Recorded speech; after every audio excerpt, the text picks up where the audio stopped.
morning in Chelsea always carried a distinctive air of tranquility. The pale autumn sunlight filtered through the old oak trees, gently spreading across the red brick walls of the stately villas. Of this serene setting, Edward Hamilton's mansion stood out with its dignified charm. Not because of ostentatious luxury, but because of the understated elegance in every detail. The intricately carved archways, the meticulously trimmed rose bushes in the garden, and the sleek black Bentley parked neatly on the cobblestone driveway all spoke volumes of the owner's impeccable attention to detail. At 45, Edward Hamilton was the epitome of success. Not only did he own a thriving chain of financial firms, but he was also revered for his gentlemanly demeanor and quiet dedication to philanthropic causes. Edward disliked ostentation, but his reputation made it impossible for him to go unnoticed. In London's high society, the name Edward Hamilton was synonymous with perfection. Charlotte Hamilton, Edward's wife, was a youthful and mesmerizing beauty. She often appeared at charity galas and social events, walking gracefully beside her husband, flawlessly composed in every aspect. But beneath her elegant exterior lay an ambitious soul. For Charlotte, this marriage was a stepping stone, a ladder to climb toward the pinnacle of power and wealth. From the moment she entered Edward's life, Charlotte knew how to make herself indispensable. She was gentle when necessary, understanding when Edward faced work pressures, and alluring whenever he seemed distant. Yet deep down, Charlotte never truly loved Edward. She loved the comfort his life afforded her, the influence his status brought, and above all, she yearned for freedom from what she perceived as the gilded cage of her marriage. To her, she was nothing more than an ornamental piece in Edward's perfect life. This growing discontent became fertile ground for Daniel to sow seeds of malice. Across the city, Daniel Hamilton, Edward's half-brother, was consumed by bitterness. Their father, a cold yet successful businessman, had always favored Edward, the industrious and reliable son, granting him every opportunity while leaving Daniel to fend for himself with their mother. Daniel grew up harboring jealousy and unrelenting resentment. When their father passed away, Edward inherited almost the entire estate, leaving Daniel with a modest sum barely enough to get by. Daniel never forgot the injustice. To him, Edward wasn't just a brother, but a symbol of everything he had been deprived of. Despite his attempts to climb the ladder, Daniel had failed miserably. Now, drowning in debt, he clung to his resentment as if it were his only lifeline. When Charlotte, Edward's young wife, approached him with a proposal for collaboration, Daniel didn't hesitate for a moment. The alliance between Charlotte and Daniel began with hushed whispers and discreet meetings in secluded cafes. Initially, they merely shared their grievances about Edward. But soon enough, their shared greed and resentment drew them into a daring plan. Charlotte made no secret of her desire to rid herself of Edward. Recognizing this as an opportunity to exact revenge and claim a share of Edward's vast wealth, Daniel readily agreed. Edward is always cautious. But he trusts me, Charlotte said during one of their meetings. Her gaze was cold, her voice steady but full of calculation. If we execute this flawlessly, no one will suspect a thing. Daniel chuckled, a raspy sound laced with mockery. He may be sharp in business, but in his personal life, he's a fool. Trust me, he'll never see this coming. They began crafting their plan. A scheme not merely to harm Edward, but to make his demise look entirely accidental. Their goal was for everyone, even the law, to believe Edward had died by chance, leaving them free to enjoy his enormous fortune without suspicion. As Daniel studied the schematics of Edward's Bentley, he couldn't suppress a sinister satisfaction. Imagine him losing control on a deserted road, a strong crash into a tree. It's over. Charlotte smiled, a smile soft yet as sharp as a blade, and we begin a new life. Meanwhile, Edward continued living under the illusion that he had a blissful marriage. He remained unaware that within his own home, the very people he loved most were conspiring to destroy everything he held dear. Nightfall in Chelsea enveloped the city in a thick veil of fog, the cold, stifling air heavy with an unshakable sense of foreboding. In a small room within an old boarding house in East London, Charlotte and Daniel sat across from each other. The dim light of a desk lamp cast shadows across their faces. Daniel held a detailed schematic of Edward's Bentley in his hands, his finger tracing the lines of the braking system. "That car is his symbol," Daniel said, his voice raspy from years of smoking. "A small adjustment, and he'll never know what hit him." Charlotte leaned back in her chair, idly toying with a cup of coffee that had long since gone cold. Her face bore traces of fatigue, but her eyes gleamed with determination. "Are you certain you can do it? If this fails, we'll lose everything." "Do you doubt my skills?" Daniel replied, smirking. "Don't forget, I was a mechanical engineer before everything fell apart. Just play your part, and I'll handle the rest." Charlotte nodded quietly. She knew Edward trusted her blindly. Every evening, when he came home after a long day at work, she greeted him with a gentle smile and thoughtful questions. Her facade was so flawless that even a worldly sharp man like Edward suspected nothing. The next morning, the plan began to take shape. Daniel enlisted the help of a shady mechanic who specialized in illegal modifications. He needed everything to appear as an unfortunate accident. No evidence, no leads. At a secret garage on the outskirts of the city, the two men worked side by side. "This job requires precision," Daniel said, his tone stern.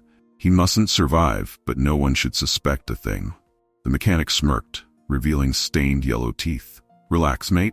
I've done this a dozen times before. The braking system? One tweak, and the car will lose control completely." Meanwhile, Charlotte stepped into her role with precision. She subtly encouraged Edward to attend a conference in Oxford, a well-placed suggestion ensuring he would embark on a long drive. "Edward," she said one evening over dinner in their cozy kitchen, "I heard the conference next week is worth attending. There'll be some promising investors you need to meet." Edward took a sip of wine, his eyes reflecting a moment of contemplation.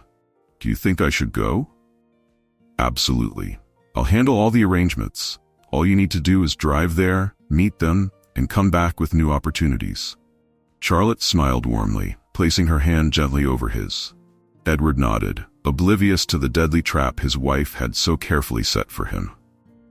Back at the garage, Daniel made the final adjustments to Edward's Bentley. After hours of meticulous work, he stepped back, satisfied with his handiwork. The car appeared untouched on the outside, but its internals had been tampered with so intricately that it was now a ticking time bomb ready to fail at a precise moment. "It's done," he said, dusting off his hands. "Now we wait." Charlotte, on her end, maintained her image as the devoted wife, helping Edward prepare for his trip. She ensured he would take the Bentley on the fateful day, while continuing her flawless performance to keep suspicions at bay. However, there was something neither Charlotte nor Daniel anticipated. A pair of unseen eyes had witnessed their preparations. In a shadowy corner of the warehouse near the garage, Liam, a homeless boy, had seen Daniel tampering with the Bentley. He didn't fully understand what was happening, but a strong instinct told him it wasn't right. "What are they doing?" Liam wondered, his anxious eyes following Daniel's retreating figure. Little did he know, he was about to hold the key to the truth and become the only person who could save Edward's life. That night, a heavy rain swept over London, draping its historic streets in a thick shroud of fog. The sound of raindrops pattered relentlessly against the tin roof of the abandoned warehouse where Liam had taken refuge. The warehouse, an old, decaying structure located behind the garage Daniel frequented, was a haven for Liam, a shield against the biting cold winds, prying eyes, and the relentless pursuit of patrolling officers. Liam huddled in a dark corner, clutching his tattered coat tightly around his frail frame. His pale blue eyes shone through the darkness, reflecting both his resilience and the weight of his struggles. He expected little from life, beyond the hope for a warmer tomorrow. But that night, fate would present him with a situation he could never have anticipated. From just a few meters away, Liam caught an unusual sound emanating from the garage. It wasn't the typical noise of tools clanging or engines roaring. Instead, it was a series of hushed whispers, deliberately subdued, as if the speakers didn't want to be overheard. Curiosity stirred within Liam. He shuffled closer, his mind racing with vague possibilities. Crawling to a small, dusty window in the corner of the warehouse, he pressed his face against the grimy glass. Through the misty fog and the dim light of a lone hanging bulb, he made out two figures standing beside a sleek black Bentley. One was Daniel, unkempt, with disheveled hair, bending intently over the car's wheel system. The other was a burly man with rough hands and a shifty demeanor, his eyes gleaming with cunning.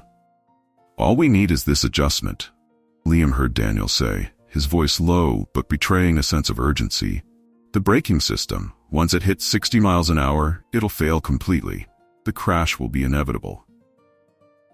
Liam froze. He didn't fully grasp the implications of the words, but terms like fail completely and crash filled him with unease. He continued to watch, straining to catch every word. The burly man nodded, pointing to a specific part of the braking system. "Here, this spot. If you want it to look natural, we've got to make sure there's no trace left behind." "You're sure the victim won't check this?" Daniel chuckled darkly. "Edward? He never bothers with this stuff. He's too busy with his company. The crash will happen on the highway to Oxford. No one will suspect a thing." Liam's breathing quickened. He didn't know who Edward was, but it was clear the man's life was in danger. He had to do something. But what? He was just a homeless boy. No home, no family, and certainly no credibility. Who would believe him? As he began to retreat, his hand accidentally knocked over an old soda can, sending it clattering noisily across the floor. Daniel's head snapped up. "Who's out there?" he barked, striding toward the garage door, his eyes narrowed with suspicion. Liam's heart pounded. He scrambled backward into the shadows, pressing himself tightly against the cold wall. He held his breath, willing himself to vanish into the darkness. The door creaked open, and Daniel's imposing figure stepped out. He scanned the area, his sharp eyes searching like a predator on the hunt.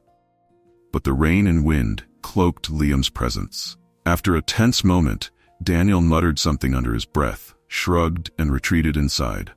Liam remained motionless, too terrified to move. As the garage door slammed shut, he pieced together what he had overheard. A conspiracy, a staged accident, a man named Edward. He could ignore it, go back to his wandering life, and let those men carry out their plan. But something inside him, a part he thought had long died, refused to let that happen. "I have to warn him," Liam whispered, his voice trembling but resolute. But how could he? How could a homeless boy approach someone like Edward Hamilton and convince him of such a sinister plot? How could he make anyone believe he wasn't fabricating a wild tale? Liam didn't have the answers, but he knew he had to try. He had to do the right thing, no matter the cost. As dawn approached, Liam left the warehouse, determined to find Edward, the man he had never met, but whose life now depended on him. Liam wandered through the cobbled streets of London all morning, his weary legs carrying him from one neighborhood to the next. He had no idea where Edward Hamilton lived, but from the snippets of conversation he had overheard between Daniel and his accomplice, he deduced that this man was far from ordinary. A name like Edward Hamilton surely belonged to someone prominent in the city. He approached a newspaper stand, where the vendor lazily flipped through the pages of the morning's news. Liam glanced at the newspapers on display, and one headline caught his eye. Edward Hamilton, the man behind Hamilton Capital, a symbol of success in London. The accompanying photograph showed a middle-aged man with a chiseled face, piercing eyes, and a sharp suit, standing in front of his financial firm's headquarters. Pointing at the article, Liam asked urgently, "Sir, how can I find this man?" The vendor gave him a once-over, his brows furrowed in skepticism. "Kid, Edward Hamilton isn't someone you can just go and meet. Don't waste your time dreaming." "Please," Liam pleaded, his voice trembling with desperation. "It's important. Where does he live?" The vendor sighed, eventually relenting when he saw the raw urgency in Liam's eyes. "He lives in Chelsea, the biggest mansion on King's Road, but don't think you can just walk up to his door and meet him." Liam nodded, muttering a quick thanks before dashing off. He didn't have a concrete plan, but he knew every moment counted. He couldn't afford to delay. When Liam arrived at the towering black iron gates of Edward Hamilton's mansion, he was struck by its grandeur. The estate lay nestled behind sprawling oak trees and meticulously trimmed hedges, exuding an air of wealth and power. Liam knew a street urchin like him would never be allowed past those gates unless he did something drastic. He rang the bell, but no one answered. Undeterred, he rang again. Then again. Finally, an elderly butler emerged from the house, his stern eyes scanning Liam with suspicion. "Who are you? What do you want here?" the butler demanded, his tone cold. "I need to see Mr. Edward. It's a matter of life and death," Liam replied, his voice shaking but resolute. The butler squinted at him. "Mr. Hamilton does not entertain unannounced visitors, especially." He paused, eyeing Liam's ragged appearance. "Cases like yours." "Please, someone's trying to kill him. They're planning to sabotage his car. I heard everything," Liam shouted, his desperation spilling over. The butler hesitated, the intensity in Liam's voice giving him pause. Though still skeptical, the boy's urgency was enough to make him reconsider. "Wait here," he said, disappearing back inside. Minutes later, Edward Hamilton appeared at the gate, his commanding presence exuding authority. He gazed down at Liam, his sharp eyes filled with both curiosity and doubt. "Who are you? And why are you saying such strange things?" Edward asked, his deep voice steady but laden with skepticism. Liam swallowed hard, struggling to stay calm. "My name is Liam. I'm homeless. I live near the garage on the east side of the city. Last night, I overheard two men, one of them named Daniel, talking about sabotaging your car. They said the brakes would fail when you drive to Oxford." Edward's brows furrowed. "Daniel, are you sure?" "I heard the name clearly," Liam insisted. "They talked about making it look like an accident." At first, Edward dismissed the boy's story as preposterous, but when the name Daniel came up, his expression shifted. He knew Daniel, his estranged half-brother. Though their relationship was distant, Edward had always sensed Daniel's simmering resentment. "Very well," Edward said, masking his unease. "If you're telling the truth, I'll have the car inspected, but if this is some kind of prank, you'll regret wasting my time." Edward immediately summoned his trusted mechanic to examine the Bentley. Liam stood by the entrance, his heart pounding as the mechanic carefully dismantled the braking system piece by piece. Minutes passed in tense silence before the mechanic exhaled sharply and looked up. "Mr. Hamilton, there's something wrong here. Someone's tampered with the brakes. If you had driven over 60 miles per hour, you would have completely lost control." Edward turned to Liam, his expression grave. "You've saved my life, boy, but this is only the beginning. I need you to tell me everything. Every detail, no matter how small." Liam nodded, his eyes burning with determination. He didn't know what lay ahead, but he was certain he had done the right thing. And now, Edward Hamilton was prepared to confront the hidden enemy plotting against him. Once the truth about the tampered brakes was revealed, Edward wasted no time. His sharp instincts as a businessman urged him to devise a plan, not only to protect his life, but to expose the sinister conspiracy of those who had betrayed him. Edward brought Liam into his private study, a vast room lined with towering bookshelves, illuminated by the soft glow of an antique desk lamp. A framed world map adorned the wall, adding to the air of authority and intellect. Liam sat curled up in a large leather chair, his wide eyes taking in the opulent yet intimidating space. "Liam," Edward began, his deep voice steady, "you've done something incredibly brave by coming here. Now I need you to help me one more time." The boy looked up, his nervousness evident. "What do you want me to do?" Edward sat down deliberately, his fingers interlaced. "You're the only one who saw and heard their plans. You know where they are, what they're doing. If we want to expose them, we need evidence. That means we have to watch them, quietly and carefully." Liam swallowed hard, the weight of the request sinking in. "I'll do my best. But what if they catch me?" Edward gave a small, reassuring smile. "I won't let that happen. I'll be there to protect you. But remember, we can't tip them off until we're ready." Edward quickly contacted a team of private investigators he had relied on in the past to handle sensitive business matters. Their task was to monitor Daniel and his accomplice, documenting every secret meeting and shady deal. Hidden cameras and audio bugs were installed in Daniel's home and the places he frequented. Liam, leveraging his unassuming demeanor, became Edward's eyes and ears on the streets. He wandered around the garage district, listening in on conversations among the mechanics and reporting back any suspicious activity. One day, Liam discovered Daniel and Charlotte meeting at a small cafe on the outskirts of the city. He memorized the time and location, hurrying back to relay the information to Edward. "I overheard them talking about checking whether you're still planning to go to Oxford," Liam reported. "They think you have no idea." Edward nodded, his expression steely. "Good. Let them think everything is proceeding as planned." After careful consideration, Edward decided to stage a fake accident to mislead Charlotte and Daniel. He reached out to a trusted friend in the transportation industry to help him orchestrate the scene. A replica Bentley was prepared, and Edward drove it on the road to Oxford.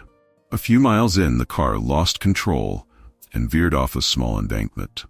Police and reporters quickly arrived at the scene, and news of the crash spread rapidly. Charlotte and Daniel were convinced their plan had worked. Meanwhile, Edward, who was dead to the world, remained safely hidden at a suburban property owned by a close friend. From there, he monitored Charlotte and Daniel's every move through surveillance devices. Their incriminating conversations were recorded, each word unraveling their dark scheme. Liam, continuing his role as a vital informant, provided valuable updates. One day, he observed Charlotte meeting a stranger at a bank. "She's trying to transfer money from your account to hers," Liam explained. "I heard her discussing the paperwork." Edward's lips curled into a cold smile. "Let her proceed. Every move she makes is just more evidence against her." After 2 weeks of meticulous surveillance, Edward had amassed enough evidence to implicate both Charlotte and Daniel. He had recordings of their conversations, hidden camera footage, and statements from minor accomplices Daniel had hired. The night before the will reading, Edward sat with Liam in the study, his gaze contemplative. "Liam, you've done exceptionally well. Without you, I wouldn't be here today." "But it's not over yet, is it?" Liam asked, his voice tinged with worry. Edward nodded. "No, not yet. But tomorrow, everything will come to light, and they will pay for what they've done." Liam looked at Edward, a swirl of emotions filling his chest: fear, anticipation, and a strange sense of pride. The day of the will reading had arrived. The grand living room of Edward Hamilton's mansion, once the hub of lavish parties and gatherings of London's elite, was now filled with an odd tension. The crystal chandelier above cast shimmering light onto the polished mahogany table where Charlotte sat, draped in a sleek black dress, her eyes glinting with triumph. Beside her, Daniel, though impeccably dressed in a tailored suit, failed to conceal his excitement. His constant glances at his watch betrayed his impatience. Everything they had plotted for, wealth, power, and freedom, was within their grasp. They believed Edward was dead, and that their plan had been executed flawlessly. Edward's personal lawyer, Mr. Martin Godfrey, a composed man with neatly combed silver hair and rimless glasses, entered the room carrying a large leather briefcase. His eyes swept over the room, lingering briefly on Charlotte and Daniel before he took a seat opposite them. "My deepest condolences for the loss of Mr. Edward Hamilton," Martin began in a measured, somber tone. "Today, we are here to reveal the contents of his final will." Charlotte nodded gracefully, her hands folded on the table. While her demeanor was calm, a surge of joy bubbled within her. This was the moment she had schemed for months to achieve. Martin opened the briefcase, extracting a thick folder. Glancing at Charlotte and Daniel, he spoke with deliberate seriousness. "Before I read the will, there is a video Mr. Hamilton requested to be shown in the event of his untimely death." Charlotte's smile faltered slightly. "A video?" she asked, feigning curiosity. "Is that a standard procedure, Mr. Godfrey?" Without answering, Martin gestured to a technician, who set up a laptop and projector. Moments later, Edward's familiar face appeared on the screen. His piercing eyes and steady voice filled the room. "Greetings to everyone present," Edward began. "If you're watching this, I am no longer among the living. But before you proceed with my will, there are some truths that must be revealed. Because my death, if it has occurred, may not have been an accident." Charlotte's face went pale. She clasped her trembling hands under the table to hide her unease. Daniel's eyes darted toward her, his expression betraying a flicker of panic. For months, I've noticed unusual activity around me, Edward continued. People I trusted turned out to be the ones plotting against me. If my suspicions are correct, the two individuals sitting in this room, Daniel and Charlotte, are the culprits. The room fell deathly silent. Charlotte froze, her wide eyes unblinking. Daniel, unable to contain his fury, shot up from his chair and slammed his fist onto the table. "What kind of joke is this?" he shouted. "Sit down, Mr. Daniel," Martin commanded firmly.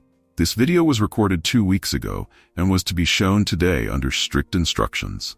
If you don't wish to complicate matters further, I suggest you listen."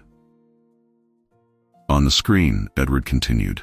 "To protect myself, I began monitoring every move made by these two. I recorded their meetings, their schemes, and even the sabotage of my car. To ensure there is no denial, I have sent all evidence to the police and trusted legal contacts." Martin signaled for the assistant to play another video. The footage showed Daniel and an accomplice tampering with the Bentley's braking system, while Charlotte looked on coldly, giving instructions. Their voices were clear, detailing every step of the planned accident. Charlotte's composure shattered, her mouth agape in shock. Daniel turned aggressive, trying to lunge forward but was quickly subdued by an undercover officer seated nearby. "You have no right," Daniel bellowed, thrashing in vain. "This proves nothing." Martin, unperturbed, replied coolly, "It proves enough to warrant charges of attempted murder, conspiracy, and more." Amid the chaos, the doors to the living room swung open. Everyone turned in stunned silence as Edward Hamilton strode in, impeccably dressed, his expression resolute. Charlotte gasped, her voice cracking. "Edward, you're alive?" Edward walked forward slowly, his piercing eyes locked on hers. "Disappointed, Charlotte? You thought I was dead, didn't you? That you and Daniel could take everything and walk away unscathed?" Charlotte broke down, tears streaming down her face as she fell to her knees. "Edward, I can't excuse what I've done. But please, give me a chance to make things right. I have nothing left, but I don't want to continue being a destroyer." Edward's gaze softened slightly, but his voice remained firm. "That's not for me to decide. If you truly want redemption, start by facing the consequences and taking responsibility." Daniel, resigned to his fate, slumped in his chair, saying nothing as the officers led him and Charlotte away. The room grew quiet once more, the weight of betrayal hanging in the air. Edward turned to Martin and gestured for him to proceed. "Mr. Godfrey, let's continue. There is a special individual mentioned in this revised will whom I'd like everyone to know about." Martin nodded, retrieving a fresh set of documents. "Mr. Hamilton, as per your instructions, I will now read the updated terms of your will." Edward's gaze shifted to Liam, who was sitting quietly in the corner, his eyes wide with amazement and uncertainty. "It's time," Edward said with a faint smile. "Let's begin."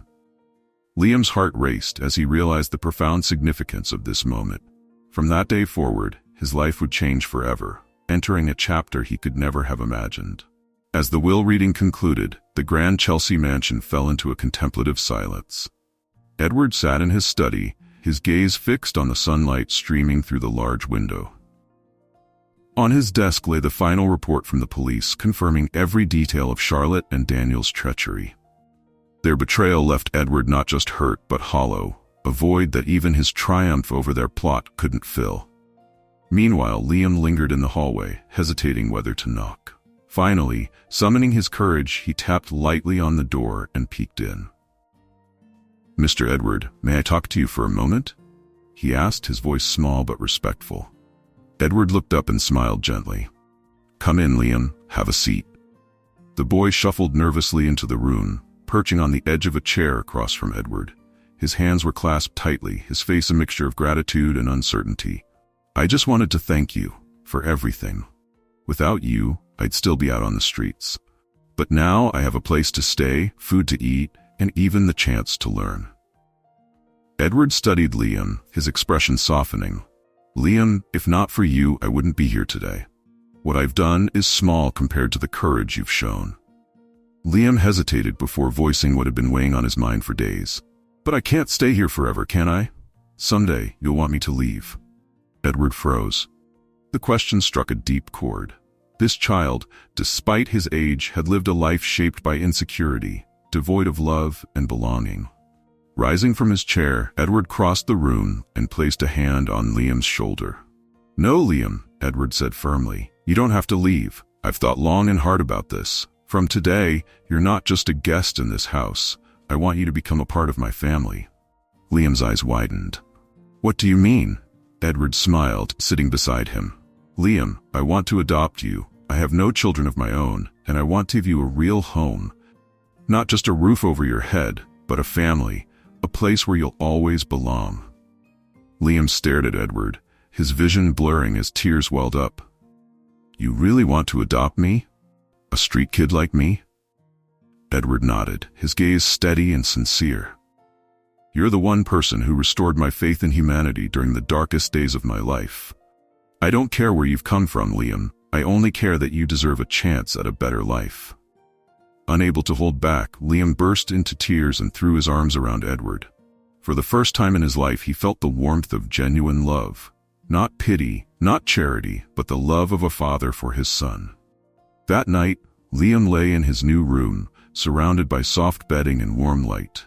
His mind drifted to the cold streets and empty nights of his past. But more than the comfort of the room, it was Edward's promise that filled him with strength. "You'll never be alone again." "I won't waste this chance," Liam resolved. "I'll become someone he can be proud of." Edward wasted no time making his decision official. With the help of his lawyer, he finalized the adoption process within weeks.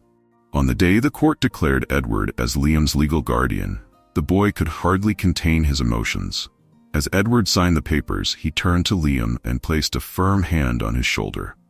"From now on, you'll never have to wonder where you belong, Liam.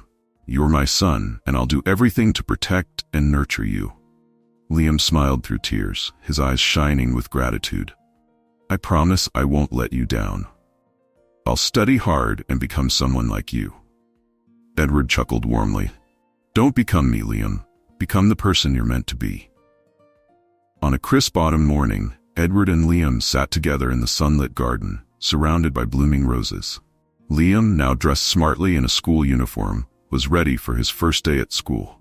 As they watched the sunlight dance on the leaves, Edward felt a quiet sense of fulfillment. He had lost much, but gained something immeasurable, a connection that transcended bloodlines and circumstance. The story ends with Edward and Liam standing side by side, watching the sun rise over the Chelsea estate. Two people, once strangers with nothing in common, had become family. Thank you for joining us on the heartfelt journey of Edward and Liam here at Echoes of Empathy. If this story touched your heart, inspired kindness, or awakened a deep sense of connection, we'd love to hear your thoughts in the comments. Don't forget to like and subscribe to help us reach our meaningful milestone of 1,000 subscribers.